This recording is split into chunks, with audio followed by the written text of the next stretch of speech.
talk. Thank you, guys.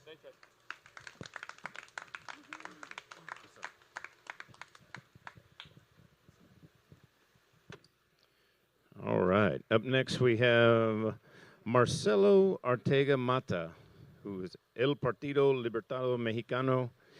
So this is the Libertarian Party here in Mexico. It's always nice to have someone here from Mexico. In the last 2 years, we had the Tumen guys here and lots of different Hispanic speakers here. So it's nice to get somebody from Mexico involved, and let's find out. I don't really know a lot about. Here you. Thank you. Gracias. Hi everyone, my name is Marcelo Ortega. Nice to meet you. As my second talk here at Anarchapulco. Yes, I did one a few years ago. Closer. Is this better? Okay. So I'm here to talk to you about the Partido Libertario Mexicano, which is a project to create a libertarian party in Mexico, and some of our activism, some of our projects, in particular one that involves around trying to create an intentional libertarian community in Monterrey, Mexico. Monterrey, Mexico, it's second largest city in Mexico up in the north in the state of Nuevo Leon. And I'll begin with my presentation about the intentional community. Then I'll talk to you a little bit about the party, what activism we have done, and generally what you can expect from Mexican politics. Thank you. Again, good morning to everyone. As I mentioned before, my name is Marcelo Arteaga, and I'm honored to stand before this diverse audience of anarchists, libertarians, and anarcho-capitalists. We're here today not simply to exchange theoretical ideas, but discuss real-world actions and tangible products that can help the liberty movement move forward. Let me begin by painting a picture of where we stand as libertarians in Mexico. As many of you know, historically Mexico has wrestled with heavy state intervention in the economy, political cronyism, corruption, and the lingering influence of state-run institutions that limit individual freedoms. These issues have shaped not only the national debate on governance, but also the microcosms of communities across the country. While Mexico has a long-standing tradition of grassroots activism, ranging from left-leaning collectivist movements to indigenous autonomous struggles, libertarianism as a distinct, coherent community and organization has relatively rare, if non-existent presence in Mexico. Yet, in the cracks of an overreaching state, the seeds of liberty have always found fertile soil. Over the past decade, we have seen a growing interest in classical liberal and libertarian ideas, spurred by concerns about government corruption, regulatory overreach, and the desire for individuals to control their own destinies. At the same time, the global libertarian conversation, enriched by thinkers from across the continents, has helped us realize that localized, intentional communities can serve as living laboratories for liberty. Let's see. I'm not officially party leader in the sense that we're not recognized by the state. We're currently looking for that.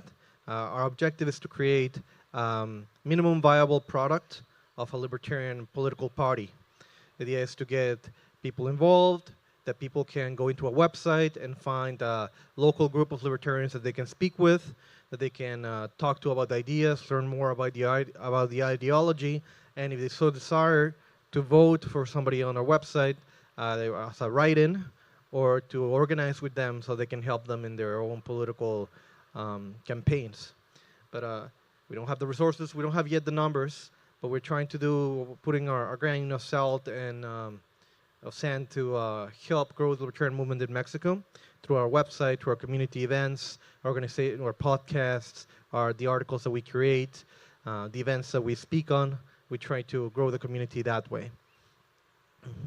One of the key initiatives is based in Monterrey, a major city in the northern Mexico, known for its entrepreneurial spirit and economic dynamism. I plan to rent out a cluster of apartments there. As you can see, it's the apartment complex, to create what you might call an intentional libertarian community. This is not a commune in the traditional sense, but rather a practical experiment in co-location and mutual support by bringing like-minded individuals under one geographical roof.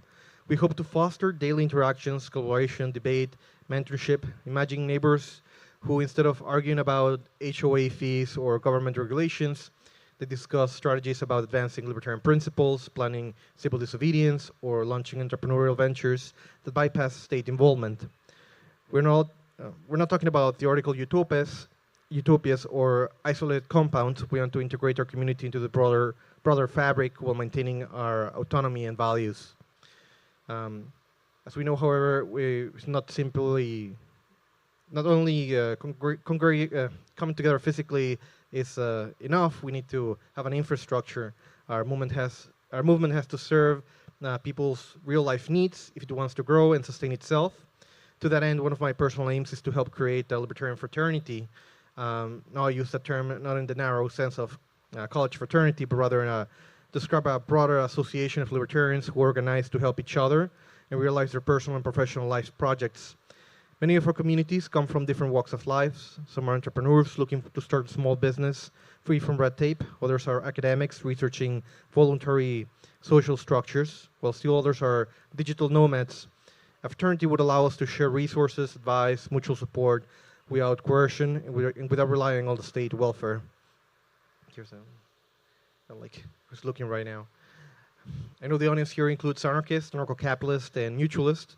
While we may have intense debates, I believe we share a common foundation: the rejection of coercion of authority and a desire to see free individuals from communities, form communities that reflect their values. A libertarian fraternity or mutualist network is not a compromise with state welfare. It's a living example that disproves the myth that only centralized authority can provide social safety nets.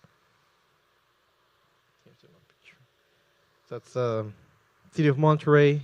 We're over in the northeast. You have everything you need.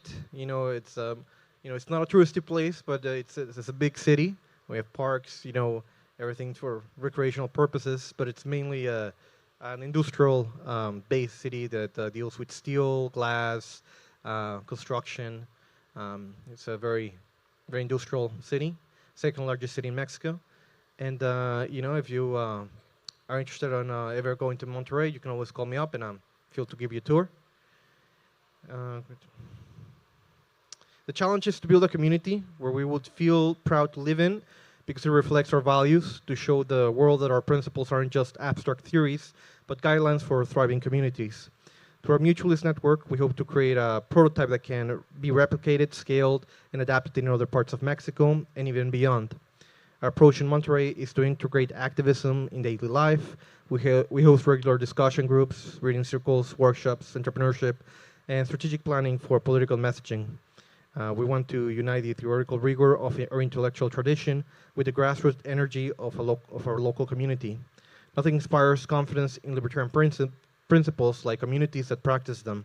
That means that resolving disputes through mediation rather than calling the police, supporting neighbors who fall on hard times without expecting to extract something from others by force, and nurturing an environment where everyone can pursue their own happiness without imposing their will on others. Our activism won't be limited to the purely intellectual. We will engage in peaceful direct action to highlight state overreach, organize voluntary cleanups for public spaces, and support independent schools, homeschooling networks to challenge the state monopoly on education. By intertwining the activism of our community with our daily lives, we create a synergy that shows libertarian ideas can solve practical problems. So, friend Artemio over there helping me take up pamphlets to the people on the city square, and we make the people show their political allegiance or and the Nolan chart. And turning to the talk, of course, this will not be easy. Many will challenge us, accuse us of just another utopian project, or attempt to co-opt our efforts. The Mexican government may not turn a blind eye to a group of outspoken libertarians building parallel institutions. But liberty has always advanced in the face of adversity. We are prepared for the long haul, and we know that cultural change precedes political change. By planting the seeds now, building the apartments, holding the gatherings, forming the fraternities, and establishing the voluntary safety net, we lay the ground for a future in which liberty is not only an option or a fringe movement, but rather a flourishing garden where everybody can participate on and become part of the community. I invite you, all of you, whether you identify as an anarchist, libertarian, anarcho-capitalist, or any other branch of the freedom movement, to join us in this project or to start your own. We can share our best practices, learn from each other's success and failures, and help each other avoid common pitfalls. If you have any expertise in community organizing, legal strategies, mediation techniques, mutual aid frameworks, or direct action, we would love to collaborate with you. This is not a top-down organization. It's a decentralized network of individuals choosing to cooperate. The creation of the libertarian community in Monterey is designed as a voluntary social safety net and establish libertarian fraternity so that we can take steps towards providing a stateless or minimal government society. It's not only possible, but desirable. We aim to demonstrate that people can come together freely to solve collective problems, and that the state claims they're only capable of handling. Again, the general idea is we want to get out of the purely academic, writing about the projects and get our hands dirty and try to create communities that we'll be proud to live in, and we have the place to do so, and hopefully everything works out in a few months, 2 to 3 months. Maybe we'll start doing advertisement online, having a social media up and running, and if I do a good job, maybe you'll hear us. If you move around the libertarian circles or communities or advertisements. Thank you for your time and for your commitment to the cause of human liberty. Together we can make a vision a reality. Thank you.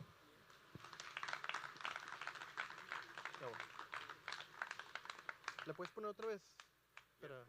Yes, for questions.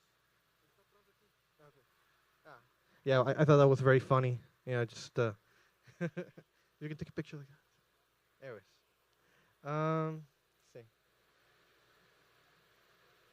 All right. So a little bit about myself. Again, my name is Marcelo. I work in real estate. I flip homes in northern Mexico. I studied finance, psychology in the University of George Washington. Got a general business degree from there.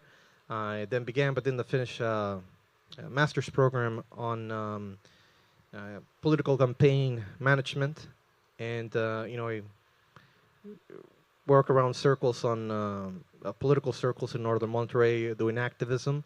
In fact, one of the activist projects that we currently are helping at, it's about trying to gain independence from the central state for the local state of Nuevo Leon, similar to like what Texas has going on in the United States. Trying to secede. Trying to secede in general, primarily because of the tax issue, where we are a state that produces a very large amount of the income that the state gathers, and we are only given like 10% of whatever we give out to the state. We believe that's like an unfair treatment, and there's no other way to gather support around that issue than to secede, and hopefully they'll go somewhere. We're currently getting signatures to ask the population whether they consider secession as a viable political strategy, and if everything goes well, maybe the Congress will vote on that in a few years. Other projects that we have been involved in, we give the talks about the privatization of the state oil company in Mexico.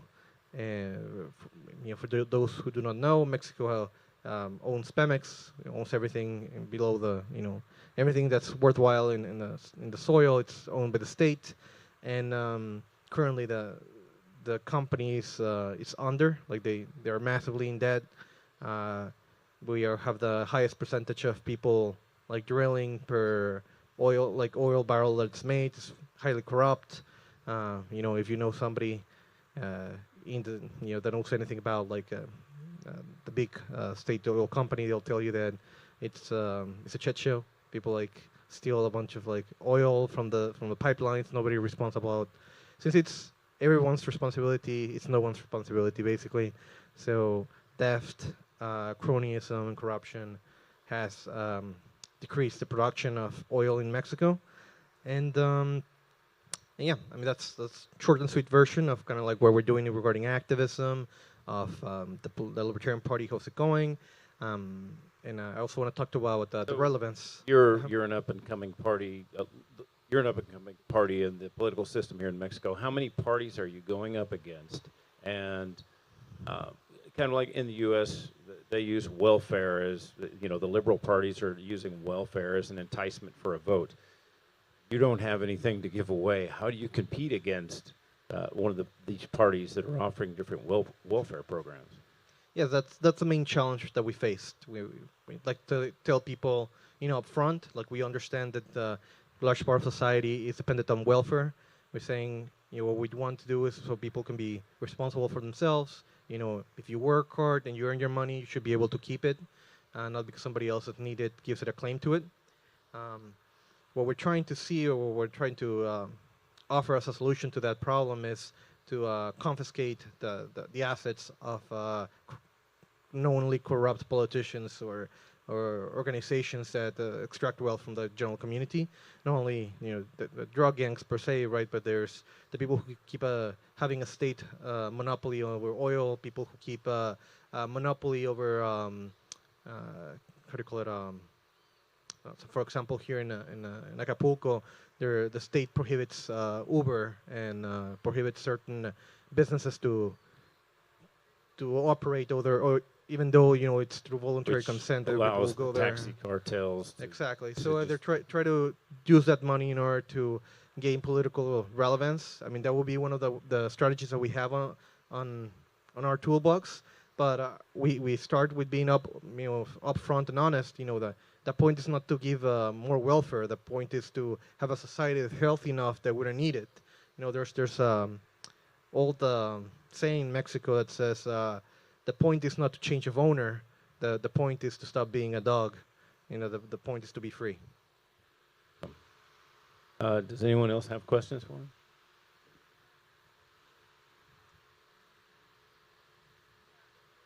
Questions. What's the name of your party? I missed that part. Es Partido Libertario Mexicano. Okay. So the Morena party's taken over in the last election last year, and by 66%, with 31% of 32 incumbents murdered. And they're part of the they're only 11 years old, so I'm sure they're the indoctrinated appointees from the WEF, correct? Sorry, I didn't understand the question at the end. The Morena party. Yes. Um, so they are the indoctrinated appointees by the WEF, correct? The World Economic Forum. No, they're not. I think they're against globalism, but yes, but they are a socialist communist organization basically. So originally, it's an organization based on a party leader, which is AMLO.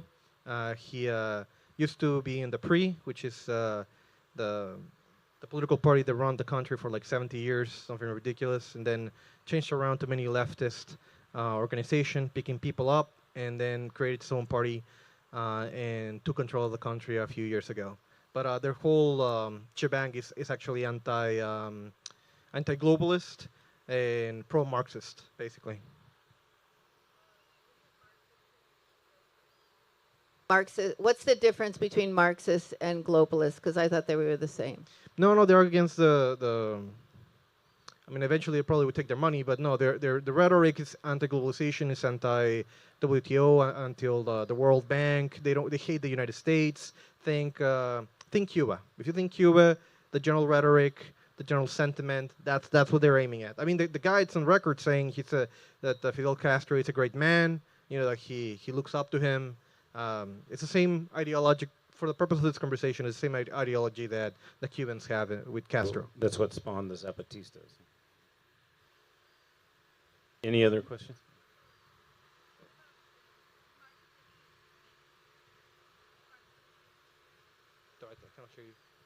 She's asking about smart cities. Are you doing anything to stop smart cities in Mexico?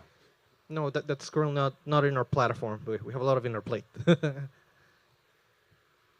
Yeah, can you tell me more about the state that wanted to separate or secede? Nuevo Leon. Nuevo Leon. Tell me more about that movement. All right, so I have a website. It's Movimiento Separatista de Nuevo León, a separatist movement of Nuevo León, and I try to get people to sign a petition. And the point of the petition is to make asking the citizens of Nuevo León whether we would like to secede. This is not my petition per se. Somebody else started it. There's a right-wing conservative that is involved in politics that created this petition and got a lot of groups around him to try to pass this through and get the votes that they need in order to move forward this petition. There's several other organizations that like to push this message forward, but it's primarily a project created by a right-wing Christian over in Monterrey, Mexico. Awesome. As these parties get, if you get more powerful, if your party gets more powerful, do you fear being murdered by the cartels? I mean, they're the ones that own the politicians. I mean, we're so small that's not even in the radar, but it's very it's on the table. I don't fear it because we're too small, and because I think economically speaking, theoretically speaking, the point of the Libertarian Party is to deal partly with the problem of drugs in Mexico, and our solution is to whatever we can legalize and create it, have an open market for, we should do it. So theoretically speaking, it could be argued that it's in their self-interest not to kill me, so they could at least sell weed to willing, buyers in the street. Awesome. Did anyone else have a question? Okay, one more. Are you starting like a libertarian intentional community? That's the hope. Right now we have the real estate. We're looking at the project. Maybe in 3 to 4 months, we'll see if it's actionable.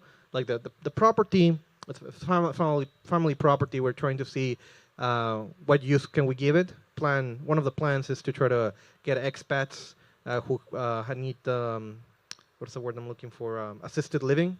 I have an assisted living facility.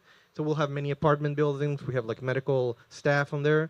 And the idea is to the apartment units that we don't use for that, try to offer them to the libertarian community to try and do the entrepreneurial ventures here to bring people who might want to consider, how is it living in Mexico, see if they would like to be together with like-minded, pro-business, pro-entrepreneur, pro-liberty minded people, and see if we can create a small vanguard of pro-liberty people in Monterrey. So you're not looking for people to like co-investors for a residential project? Right now, no, but it's something that some people have approached me to, and we're willing to consider. But no, we do have the capital. We actually are a construction and demolition business too, so we do our whole work ourselves. But we are happy to hear investors and see what we could offer them. I guess you'd probably want to be able to speak Spanish if you wanted to join something like that. Not necessarily. I mean, it's a very English-friendly town. I mean, city. A lot of the population is highly educated, professional. Lots of Bitcoin ATMs. Yeah, it shouldn't be. You shouldn't have a problem. You're in Monterrey. Going around in Monterrey. Okay. Awesome. All right. Well, thanks everybody. I guess it's time for lunch. No. Yeah. Thank you. I'll be around if you want to ask questions. Happy to help you in anything that I can. Any other announcements or just lunch? Ask them to play the Libertaria video, please. Oh, okay. Hello. Can you play the Liber Poco video?